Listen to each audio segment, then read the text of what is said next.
Pessoal, e aí, tudo bem? Márcio, aqui da Império Call Enterprise. Pessoal, vamos a mais uma dica aqui em nosso canal. Prestem bem atenção na estrutura gramatical que eu estarei apresentando agora, tá?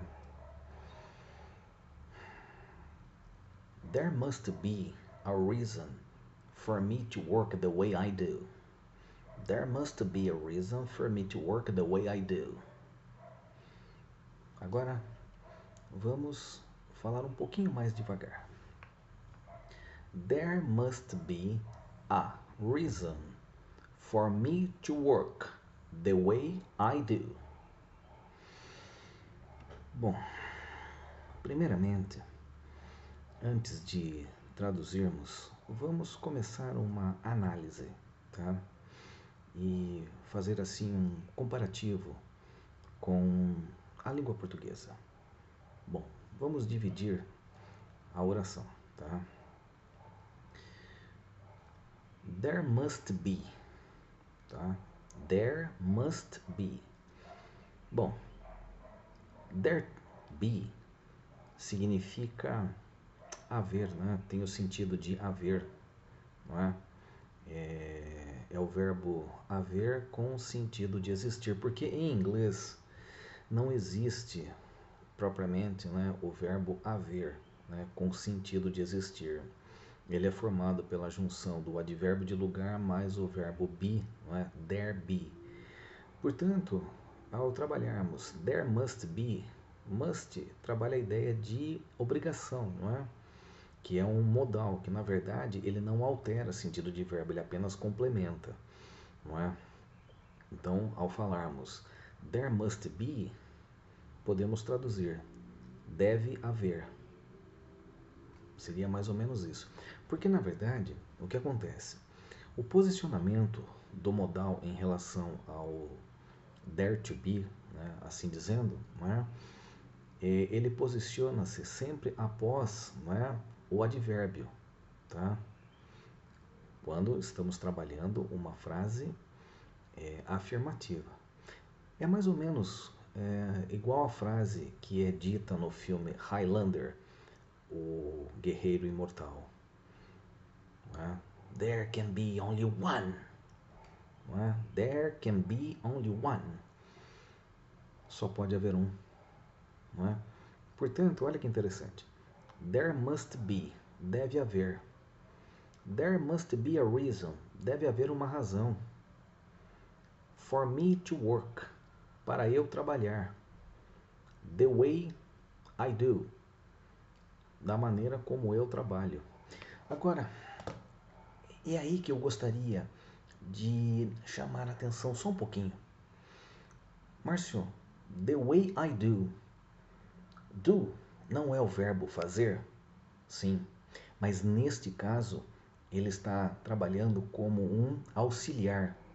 E na verdade, a sua justificativa é porque ele está em substituição ao verbo work. Porque, ó, olha que interessante. There must be a reason, deve haver uma razão, for me to work, para eu trabalhar. I work, for me to work. Aí é que está o negócio. For me to work. Me é pronome oblíquo.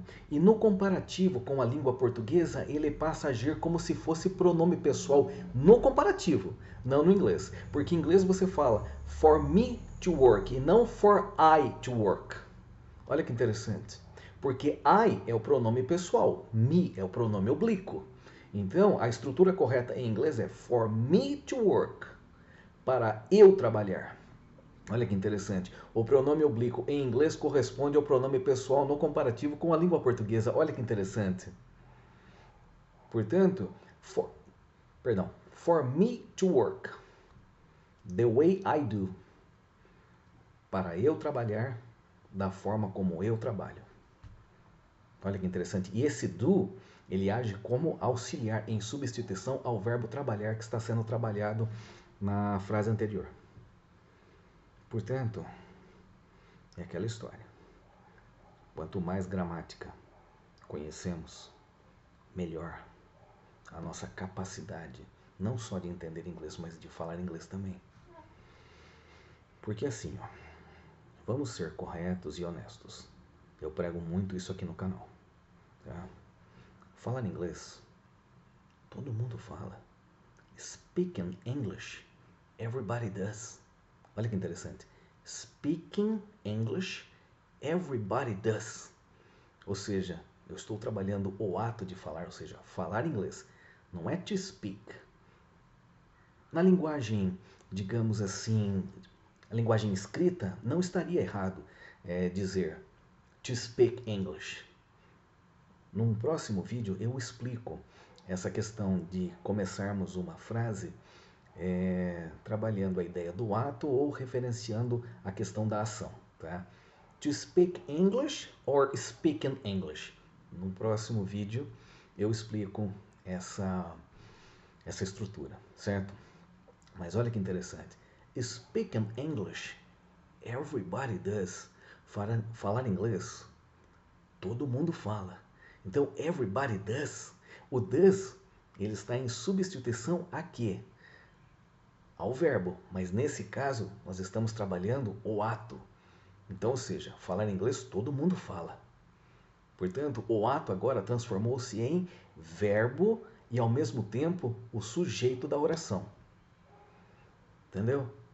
É bem interessante. Quando estudamos estrutura gramatical, percebemos claramente o quanto ela é importante para que tenhamos condição de falar inglês corretamente e ser entendido por quem não fala a nossa língua. Olha que interessante. Portanto, esta frase aqui hoje analisada, não é? There must be a reason for me to work the way I do. Pode parecer bastante complexa, não é? Mas não é não. Basta olharmos com outros olhos, observarmos a estrutura, não é, que compõe a frase, para que possamos entendê-la e trabalharmos como se fosse a coisa mais normal do mundo. O que parece ser complicado é apenas uma aparência, não é complicado. Fazendo uma brincadeira, complicado seria convencer a Deus a pecar. Só que Deus não peca, todo mundo sabe disso. Everybody does that. Aí nesse caso, everybody does, tá? Esse does agora não é auxiliar, e sim o verbo porque concorda com everybody porque é pronome indefinido. Então aí ele trabalha como verbo em terceira pessoa do singular. Portanto, olha que interessante. E uma coisa que eu gostaria muito de dizer aqui no canal é o seguinte. O que faz com que falemos corretamente o inglês? Escrita. Quanto mais praticarmos a escrita, melhor falaremos o inglês. Tá?